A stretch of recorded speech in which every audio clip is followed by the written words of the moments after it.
SR তো হওয়াই উচিত ছিল না। তাহলে টঙ্কা বাজিয়ে খোলা মঞ্চে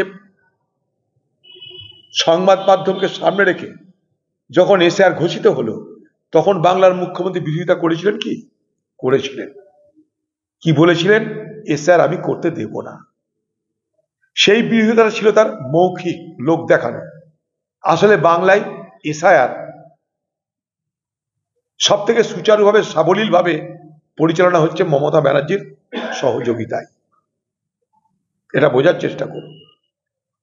মমতা ব্যানার্জি সহযোগিতা করেছে বলেই নির্বাচন কমিশন এসআইআর এর কাজ তারা এতটা করতে পেরেছে, তার জন্য নির্বাচন কমিশন খুশি, তাই বলছে। রাজ্য সরকারের সহযোগিতা ছাড়া এটা সম্ভব নয়, এক নম্বর। দু নম্বর, বাংলার মুখ্যমন্ত্রী যে বলেছিল আমি এসআইআর করতে দেব না, যে পার্টি বলেছিল রক্ত গঙ্গা বই দেব, তারা এখন এসআইআর যাতে ঠিক মতন হয়, যাতে তাদের দলের লোকদের নাম নথিভুক্ত হয়, যাতে বিরোধী লোকরা জায়গা না পায় এবং পেলেও তৃণমূলের মাধ্যমে পায়, এর মধ্যে কিন্তু ভোট চলছে। কিরকম? এসআইআর করতে কেউ এলে আমাদেরকে ভোট দিবি তো, তাহলে এসআইআর করে দেবো। কে বলছে? তৃণমূল। দায়িত্ব নিয়ে বলছি, সব বিএলএ সব জায়গায় আমাদের তো নেই, তাদেরকে তো আসতে দেওয়া হয় না। আসতে গেলে পুলিশদের ধমকি দেওয়া হচ্ছে। আর যারা আসছে সাহায্য নিতে, তাদেরকে বলে দেওয়া হচ্ছে এসআইআর এর নাম ঢোকাবো, ভোট দিবি তো। তাদের কাছে ঘুষ নেওয়া হচ্ছে, কোথাও 100, কোথাও 500 এসআইআর এর নাম ঢোকানোর জন্য। কে করছে? তৃণমূল। নতুন ব্যবসা পেতে দিয়েছে এসআইআর এর নামে।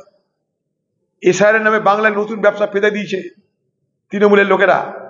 বুথে বুথে এসআইআর করার প্রক্রিয়ায় নোট খাওয়া চলছে, নোট। আর ভোটার তোদেরকে করবো আমরা যদি তোরা ভোট দিস, সেই প্রতিশ্রুতি দিতে হচ্ছে তাদেরকে, সেই ভোটারদেরকে। অর্থাৎ দিদির দল এসআইআর এর নামে ভোট করতে নেমে গেছে। কিন্তু তাই দিদি যা বলছে এগুলো খালি মুখের ঢপবাজি, শুধুমাত্র ঢপবাজি। এগুলো মানুষকে দেখা যায়, দেখো আমি তো প্রতিবাদ করলাম, না শুনলে কি করব? তুমি বলেছিলে এসআইআর করতে দেবো না, তুমি কোর্টে যেতে পারতে, তা তো যাওনি।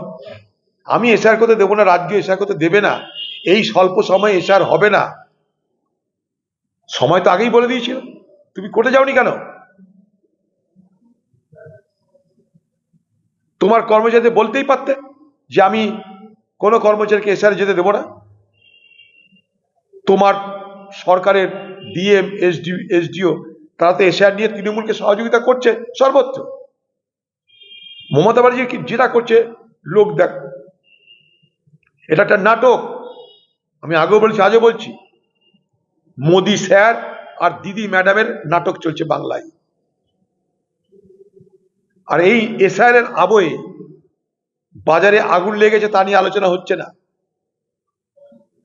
মানুষের রোজগার নেই, তা নিয়ে আলোচনা হচ্ছে না। ঘরে ঘরে রান্নাঘরে আগুন লেগে গেছে, যান বাজারে যান, কিনতে যান কিছু, তা নিয়ে কিন্তু আলোচনা হচ্ছে না। চাকরি নিয়ে আলোচনা হচ্ছে না। SIR, SIR, SIR. সারা বাংলার মানুষ তাতেই আতঙ্কে দৌড়ে বেড়াচ্ছে। সেই আতঙ্ক দূর করার দায়িত্ব কার? রাজ্যের এবং নির্বাচন কমিশনের। বাংলাদেশি কে, বাংলাদেশি কে না, এই নিয়ে লড়াই চলছে। পেটের টানে ওপার থেকে মানুষ আসে এখানটায়, হিন্দু আসে, মুসলমানও আসে, এটা সবাই জানে। বাংলার মুখ্যমন্ত্রী মমতা ব্যানার্জি সর্বপ্রথম ওপার থেকে লোক এসে এপারে ভোটার হচ্ছে, এই দাবি তুলেছিল। ভুলে যাবেন না বাংলার মানুষ। পার্লামেন্টে বিজেপিকে তো শিখিয়েছিল মমতা ব্যানার্জি, তাদের দলের মন্ত্রী ছিল মমতা ব্যানার্জি, তাদেরকে শিখিয়েছিল বিজেপি দলকে যে গোটা বর্ডার দিয়ে হু হু করে বাংলাদেশের অনুপ্রবেশকারীরা ঢুকছে। মমতার জ্ঞান নিয়ে বিজেপি পার্টি তৎপর হয়েছিল। আজ দিদি নৌটঙ্কি করছে, নাটক করছে। টিভি খুললেই বাংলাদেশি, টিভি খুললেই এসআইআর, টিভি খুললে লোক ছেড়ে পালাচ্ছে। আরে অভাবে কেউ এসছে? কেন্দ্রের উচিত কি, যদি আসতেই হয়, কাউকে রাখতেই হয়, ওয়ার্ক পারমিট দাও, কাজ করবে, চলে যাবে। রাজ্যের উচিত কি কেন্দ্রের সঙ্গে কথা বলো যে আমার রাজ্যে অবৈধ অনুপ্রবেশকারী আছে, তাদেরকে বৈধতা দাও আর না দাও, কাজ করার অধিকার দাও, ওয়ার্ক পারমিট দাও, কাজ করার সুবিধা দিয়ে দাও।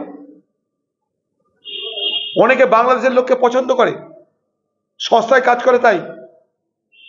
যেমন আমার রাজ্যের যারা শ্রমিক তাদেরকে বাইরের রাজ্যে খাতির করে, সস্তায় কাজ করে তাই।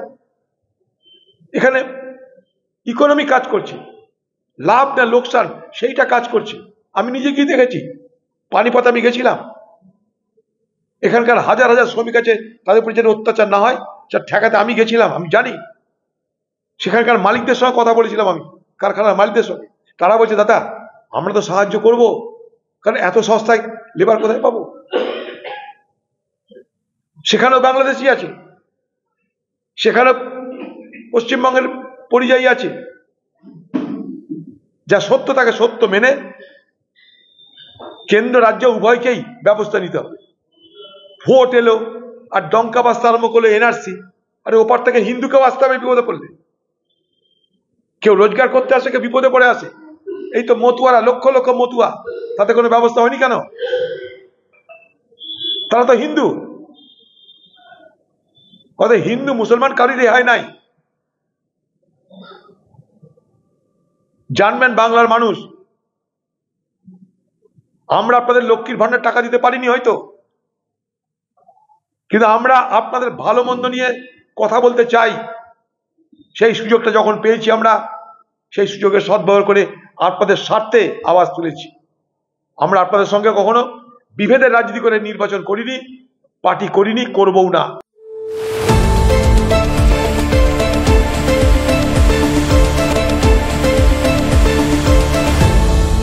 আপনারা দেখছেন এই বেলা বাংলা, শিরোনামে সবার আগে।